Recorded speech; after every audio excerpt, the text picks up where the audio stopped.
It's Lisa here from Business and Heels, and I'm here with the lovely Ashleigh from the Promodonna. Hello. And I think you can see the Melbourne skyscape in the background. So Ashleigh is one of our presenters, expert presenters for the Business Solutions Summit. So I thought it would be really great if we could have a bit of a chat about Ashleigh and Ashleigh's background, and then she could tell us about some of the amazing barriers she's overcome. I mean, first of all, she's an amazing person. Talk about high energy.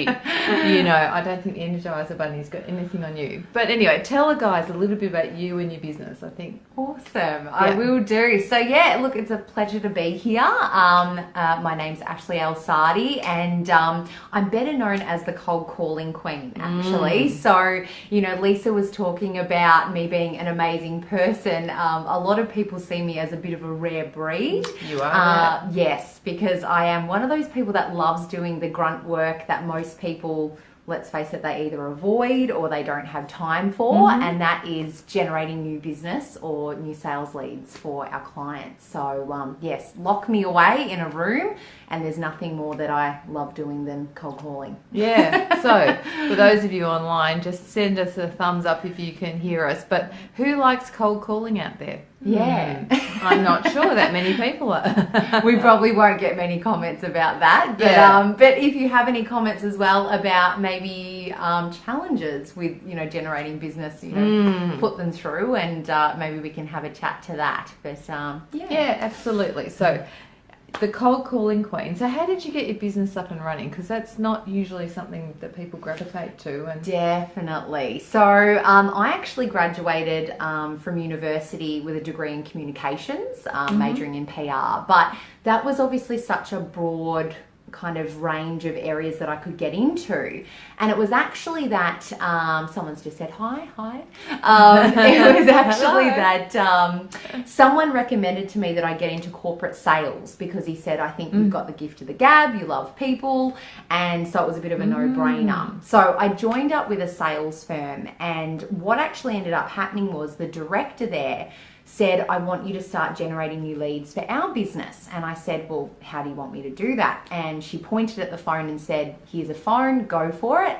Start calling all the companies in the area. And I still remember that first cold call. I had no idea what to say. I was so nervous, but I quite quickly found that there were regular responses people would give me. There were you know, ways I could build rapport with people, and the bottom line was that I really loved doing it. So the whole team couldn't believe it, you know, and my director was like, this is fantastic. And what then started happening was her clients started to come in and say, I need someone who does what you do, Ashleigh. You know, I need a cold caller. So I saw that there was a gap in the marketplace. I thought, if these people keep saying it, there's probably a whole load of business owners out there that really need business development help.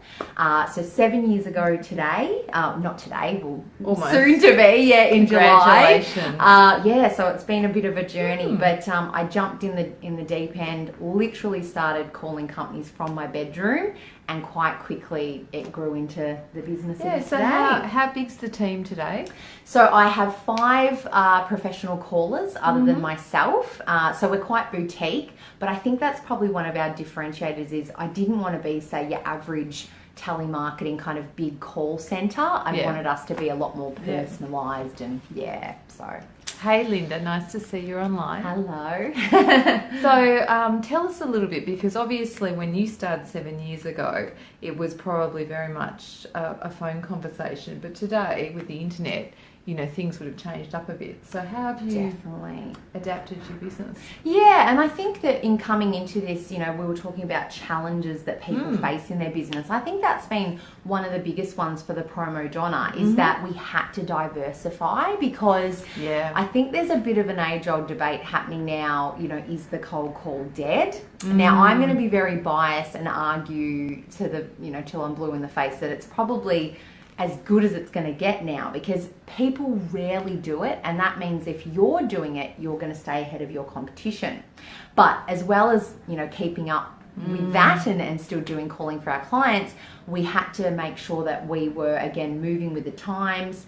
we brought in new service offerings. So as well as our core being, doing BD and cold calling, we also offer social media services and direct marketing, like direct mail campaigns. And so we overcame that challenge by definitely keeping up with the times, constantly investigating what's happening in our market, and that's probably a recommendation for people in any business. Look, I agree with you totally today. Emails are so overdone. I don't know about you guys, but how many of you are bugged by hundreds of emails every day? Definitely. And how do you trawl through them? When somebody actually bothers to get me on the phone, I actually find that's amazing. We have the best conversations. So, Definitely. I'm working more towards getting on the phone. Yep, that's right. And I have a very similar experience. I find it bizarre.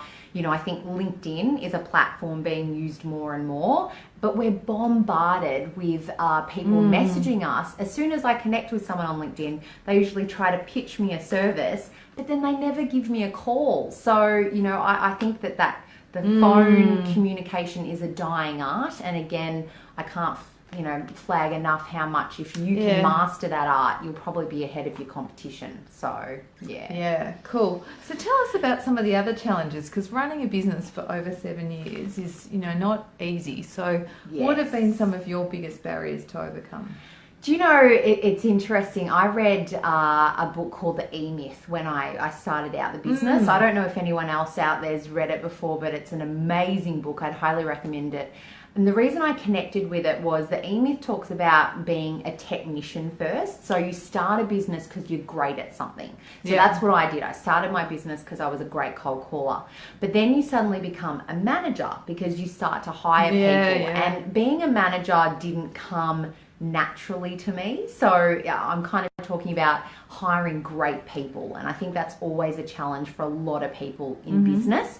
Sometimes I would hire people that would say, look, I'm great at cold calling, I love it, and then I'd find only a week into it that they really didn't have that drive or perseverance that I was looking for. So a challenge has been finding great people, talented people who are that rare breed that love cold calling. And I would say that there's two things that I've done which might be advice to people out there, that I haven't always just used kind of the recruitment model. I've had to use word of mouth and referral to find really great people as well. Isn't it? Because I think, people like attracts like, as in people that are great at something will probably know someone else who's great at it. And I also have a bit of an acid test method when I hire people. Okay, do tell.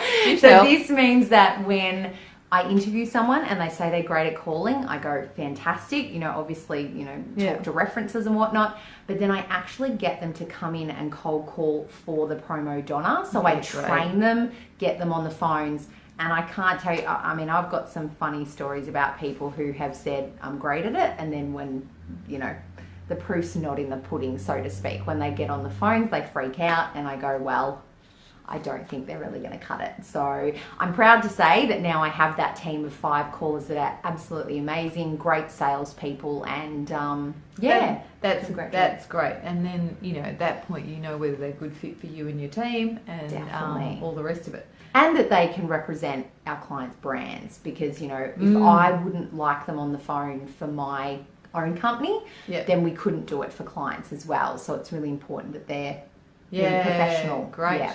So if anyone knows anyone like that, I'm sure you can chat to Ashleigh. Or if you actually happen to have sales as being your biggest problem, which, for many of us, you got a great business idea and no one knows about you. And isn't that frustrating? So, Ashleigh might very well have a solution for you. Yes. So tell us about some of the other hurdles you've overcome.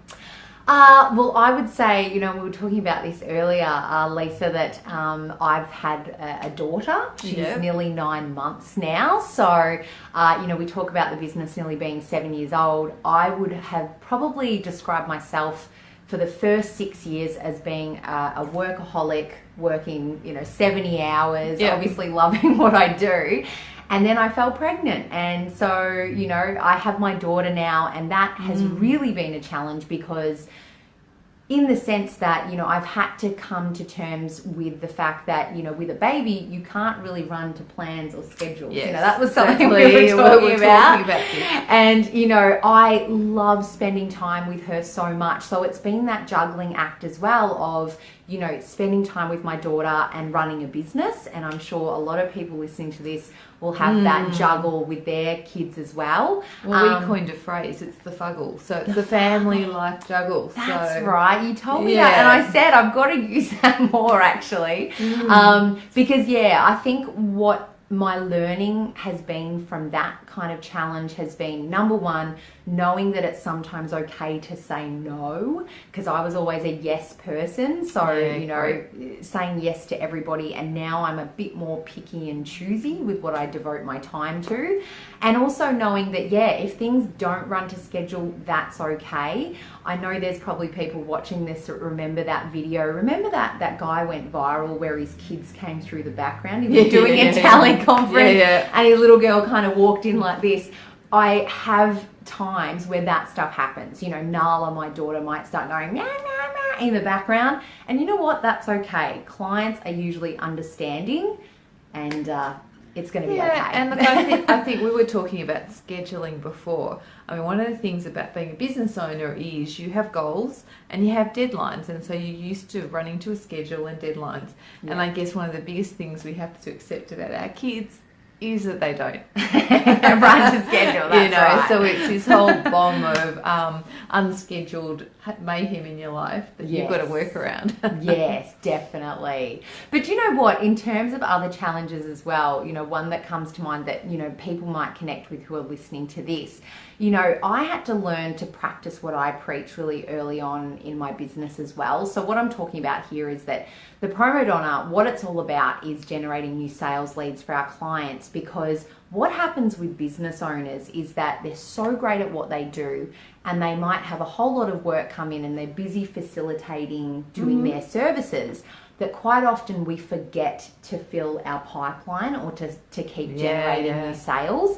And, you know, I always say this to our clients, but what happened with me was that was exactly what happened early on. So I generated all these new leads, converted the clients, started working on them, and then all of a sudden I turned around and went, oh my gosh, our sales pipeline is really quiet. So now I've assigned a resource to do that on an ongoing basis. And I guess that's just a bit of a tip for everyone out there, that you're probably so great at what you do, but, you know, to remember to spruik that consistently, whether that's through online methods, through the phone, you know, whatever sales tactic is really going to work for you, to not be fooled by busyness, because sometimes the busyness will end. So, yeah, that's really great advice. So I think there's been a few gems in there, actually. You know, and being kind to yourself, I think, in, you know, the whole motherhood of accepting, you know, revised priorities and not trying to do everything is a really great lesson for everyone to learn. Definitely. Yeah. So if you want to catch Ashleigh, we've dropped her contact details on there if you want to have a conversation with her.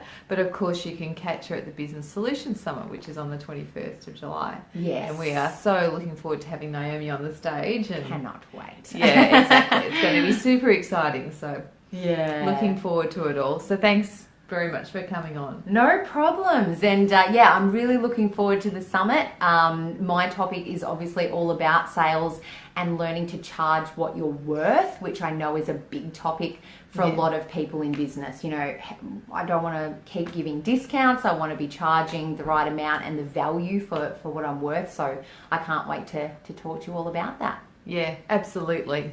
Thanks a lot.